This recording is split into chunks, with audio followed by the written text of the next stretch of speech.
خط میں کہا گیا ہے کہ پی ٹی آئی سے منسلک پلیٹ فارم سے مسلسل انتشار اور تشدد کی کالز دی جا رہی ہیں۔ خط میں مطالبہ کیا گیا ہے کہ برطانیہ قتل اور تشدد کی کالز دینے والوں کو شناخت اور تحقیقات کر کے ان افراد کے خلاف مقدمہ چلائے۔ خط میں کہا گیا ہے کہ پی ٹی آئی اور اس سے منسلک پلیٹ فارمز کے پاکستان میں تشدد، نفرت اور بڑے پیمانے پر بے امنی پھیلانے کی تحقیقات کی جائیں اور پاکستان میں تشدد پر اکسانے اور بد امنی پھیلانے پر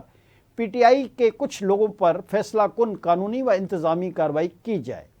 جس میں اس پر پابندی بھی شامل ہو۔ خط میں مزید کہا گیا ہے کہ برطانیہ اس بات کو یقینی بنائے کہ اس کی سرزمین پاکستان کے خلاف تشدد، بے امنی اور دہشت گردی کو ہوا دینے کے لیے استعمال نہ ہو۔ یہ معاملہ برطانیہ کی انسداد دہشت گردی، بین الاقوامی قانون اور ذمہ دار ریاستی طرز عمل کے لیے عزم کا امتحان بھی ہے۔